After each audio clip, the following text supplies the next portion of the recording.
everyone, and welcome to the UKSG podcast, Knowing Me, Knowing UKSG.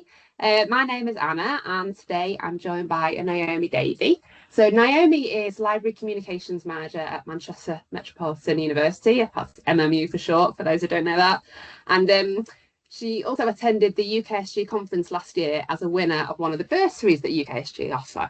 So Naomi, thank you very much for joining us today. Thanks, Anna. Thanks for having me. So on this episode, we'll be sort of talking about your career journey so far, and also would love to touch upon your experiences at the conference last year. And, we're hoping that, your words of wisdom will sort of inspire others to apply for this year's bursary. There are 10 available, folks. So, yeah, just to get the ball rolling, can you please tell us just like a bit about yourself, about your current role at MMU, and maybe your previous roles, either within the library sector or outside? Yeah, sure. So as you've mentioned, I'm a comms and engagement manager for Manchester Met's Library and Cultural Services, but I haven't always done this role and I haven't always worked in libraries either. I've had quite a squiggly career and I've done lots of different jobs and things throughout my career. And I've worked in lots of different sectors as well. So I started out in events and music. So I worked for music festivals initially after leaving university. And the events sector kind of slowed down towards sort of the mid noughties to late noughties. So I pivoted and took a job working in programme management within the Manchester City Council, which taught me a load of project management skills, etc. I had studied marketing at uni, so I always had that marketing base, but I utilised it in different ways. After that, I did a couple of different jobs. I worked for the National Union of Students as a marketing manager there, working with like some large companies and small companies there. And then most recently, I joined Manchester Met. Well, I say recently, but I actually have worked for the organisation for 7 years now. I started out in the international office, helping to recruit international students to come and attend the university.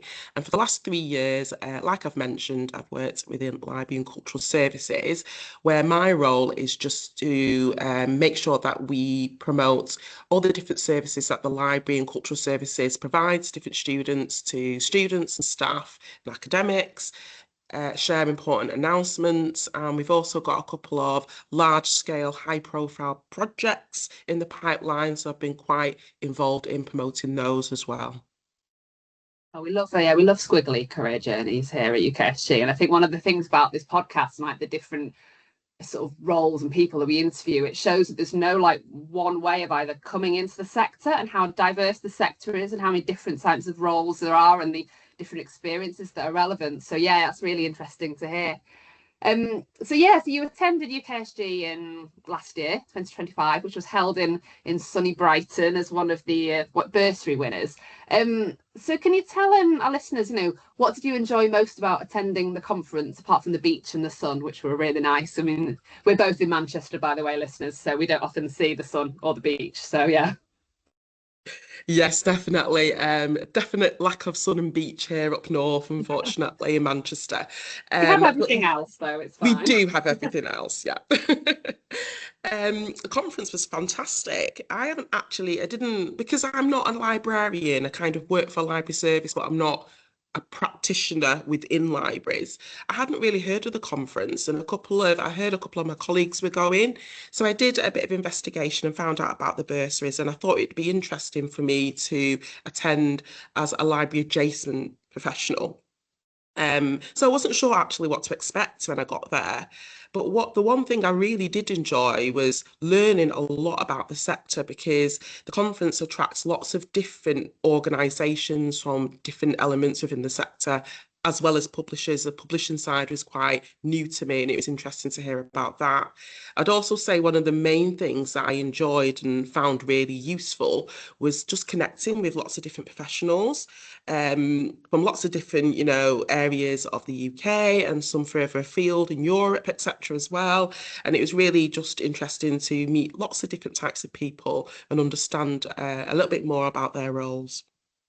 Yeah, 100%. I think I've been lucky enough to go for the last 2 or 3 years. And obviously you do see, you start to like sort of know people a bit better, and having that sort of face-to-face contact with people that you've only sort of talked to online is really, really useful. And I think, like you say, there's so many different parts of the scholarly communication sector represented there, and I don't think you'd ever really get the chance to sort of be in the same place as everyone. So it's really useful for me in my role as well. Yeah, just talking to people, at the breaks, and you sat in the sessions, is you meet such interesting people that you wouldn't normally meet. So I really, really enjoy that aspect of it as well. So yeah, do you have any sort of key, you talked about what you enjoyed about it, but when we talk about like sessions you attended, do you have any like key takeaways from the conference? Was there like maybe one session that maybe like really stood out for you, something you learned about and then inspired you? There were a few sessions actually, which surprised me because I wasn't sure how technical the conference and the sessions would be. But there were Mm. some really good sessions on working with student partners, for example. That was a fantastic session. There was one on working with neurodiverse staff. There were Yeah. sessions on AI as well, cybersecurity.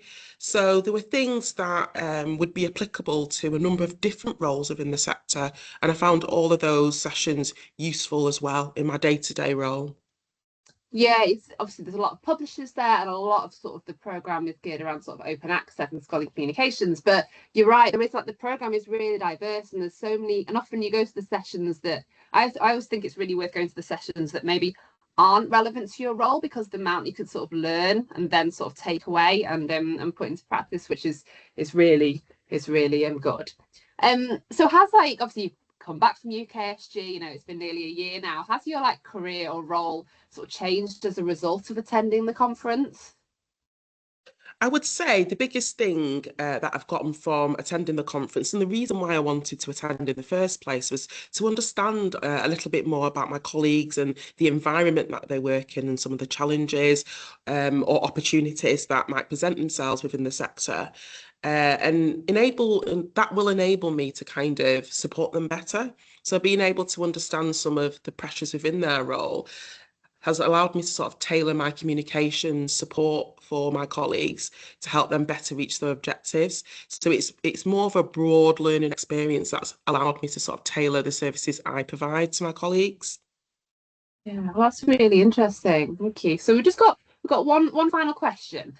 So just wondering whether you had any tips or a top tip for people who are either considering applying for the bursary, or depending on when people are listening to this, like maybe we've already selected the 2026 winners and they're about to go to the conference. So have you got any top tips for either of those groups? I've been to a few different conferences throughout my career, and I have to say, UKSG is one of the best ones that I've attended. And for that reason, I think, if you do have the opportunity to attend, please do get involved in as much as possible. There's loads going on throughout the conference. It's not just the main body of the conference itself. There's like an introductory dinner and quiz if you're new to the conference, and there's lots of different side events that happen as well.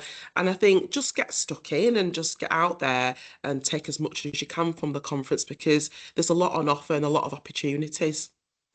Yeah, definitely. So I think there's 10 bursary places available. So there's a nice little group of like winners. So, if you're nervous, if you do win a bursary and you're nervous about going, there's a little group, there for you to hang out with. And like you say, lots of introductory events and social events, etc. Oh well, thank you very much for coming along, Naomi. It's been really interesting to talk to you, and thanks everyone for listening to this episode.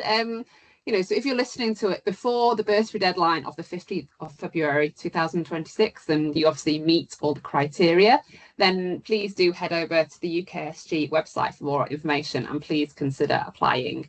We're also interviewing lots more of the bursary winners from 2025, so please listen out and go and find those podcasts wherever you get your podcasts. But thank you very much for joining us today, Naomi. It's been really, really interesting talking to you. And you, Anna, thanks so much. Oh, thanks for listening, everyone.